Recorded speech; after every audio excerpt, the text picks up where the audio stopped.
आनंदी, तुझ्यापासून दूर असतानाचा एक एक क्षण मला एकेका वर्षासारखा वाटत होता.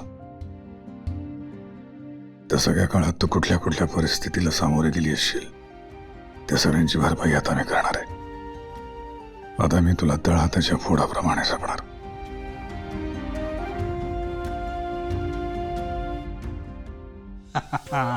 काय ग, किती दिवसांनी बघतेस ना हे सगळे डॉल्स अँड टेडीज. कसं वाटतंय तुला तुझ्या खोलीत येऊन? खूप बेस्ट है ना? वाटतं. आणि बाबा ही आपली खोली किती मोठी आहे ना. हे सगळे टॉईज, गेम्स, एवढं सगळं ठेवून पण एवढी मोठी स्पेस आहे. हे सगळं तुझंच आहे. हे बघ, हा फोटो बघितलास की नाही तुझा? कसे तुझे वेगवेगळे छटा आहेत, कैद करून ठेवले. हे सगळे फोटो मी काढले तर हा स्टुडिओ मधला, हे गार्डन मधले आहेत आपल्या सोसायटीच्या. बरं, हे 3 फोटो तू बघितलेस का? कोणाचे आहेत? माझ्या बाळाचे. आणि हा कुठला फोटो आहे सांग बरं? विसरलीस? 4th बर्थडे तुझा. आपण नाही का ग्रँड सेलिब्रेट केला होता तुझ्या फ्रेंड्स बरोबर? हा तो फोटो आहे. आणि हा बघ, हा गिटार.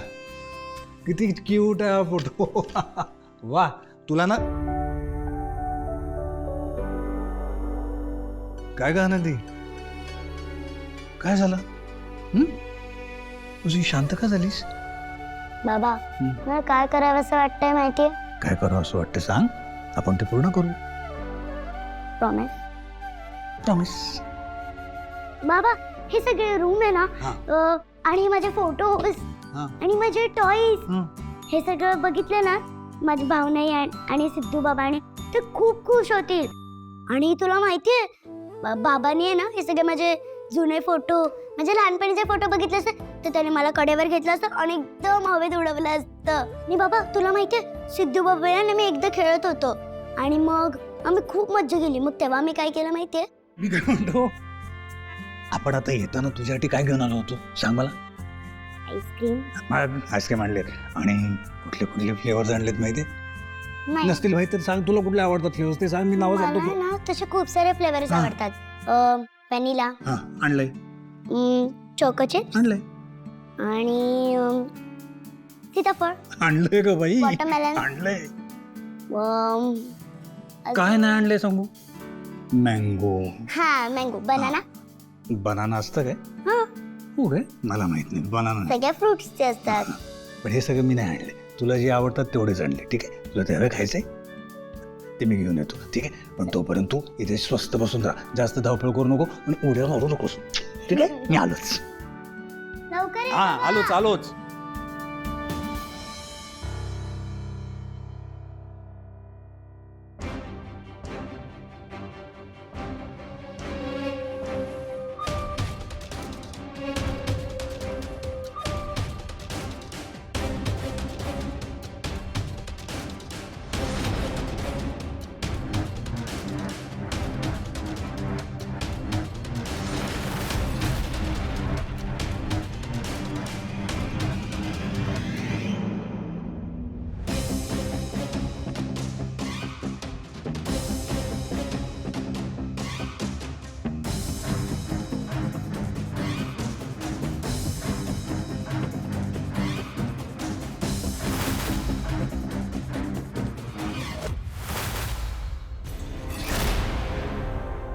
झाली का लेन्स लावून?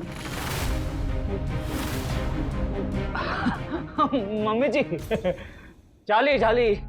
तर काय बड्डा बड्डा चष्मा आहे मला, नंबर मोठा आहे ना माझा.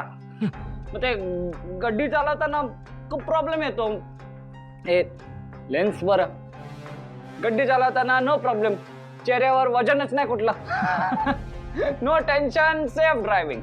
बरोबर आहे. बरं येतो मी. हा काय रे पण मम्मीजी? अरे सारखं सारखं नको करू. कमाल आहे बाई आपण. दादा दादा दादा प्लीज प्लीज माझ्याशी बोल ना दादा, प्लीज दादा. माझ्याशी का वागतोयस तू असा? आणि रवीशी एवढा इंजस्टिस, तू त्याला जेलमध्ये टाकलंस.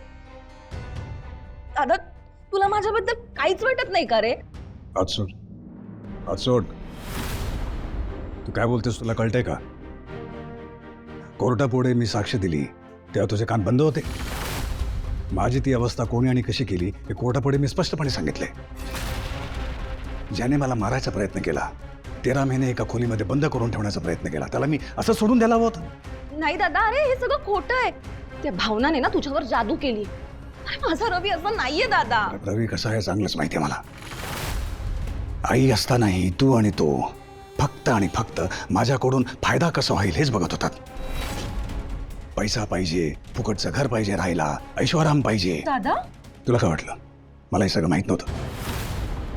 माहीत असूनही मी कानाडोळा करत होतो, कारण म्हटलं चला आपलीच बहीण आहे, आपलाच मेवणा आहे, नातेवाईक आहेत आपले. पण आयुष्य उद्ध्वस्त केलं तर मी माझं लाज वाटायला हवी. आणि दुसरा पैलू हा होता की आई हे सगळं तिच्या पद्धतीने हँडल करते. म्हटलं चला आपल्यामुळे कोणाला त्रास व्हायला नको. हे हे हे सगळं तुला त्या भावनाने सांगितलं?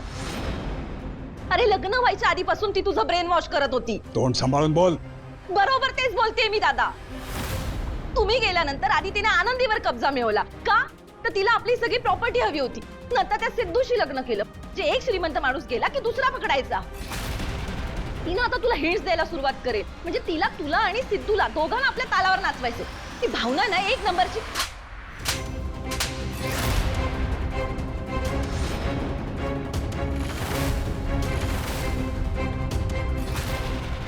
इकडे बघ.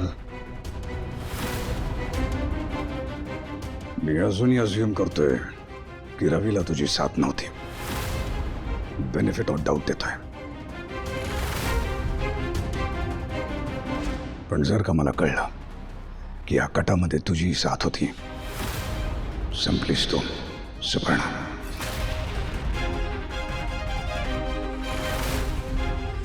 देव जरी खाली आला तरी मी तुला माफ करणार नाही. कळलं?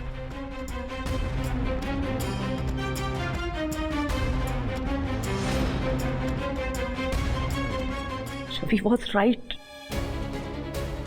मी उगाच ताता करत बसले होते, पण आता नाही.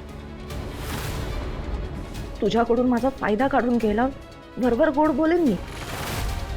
पण जेन्युअनली तुझ्याशी चांगलं बघणं मला ह्या जन्मात तरी जमेल असं वाटत नाही. तू सुपर्णाची चांगली साईड बघितलीस आजवर, पण आता बघ मी काय काय करते.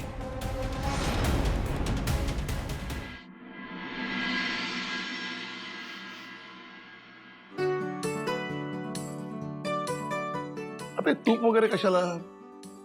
या वयात माणसाने कमी जेवायचं असतं. असं काही नसतं. आता मुलं जेवून झोपली सुद्धा आणि तुम्ही इतका वेळ काम करत होतात. आता एवढं काम करताय तर मग खायला नको? आम्ही काय अजून एवढे म्हातारे झालेलो नाहीये. आम्हाला ना नेहमी वाटतं जोपर्यंत हातपाय चालतायत ना तोपर्यंत माणसाने काम करत राहा. बघा सत्य आहे. आता कोण आलं असेल एवढ्या रात्री? एक अशी व्यक्ती जिने माझ्या बोलण्याला दुजोरा दिला किंवा माझ्या विचारांशी सहमत असलेली व्यक्ती आली असणार. बघा तुम्ही. काही तुमचं. तुम्ही जेव्हा मी पाहते कोण आलंय ते.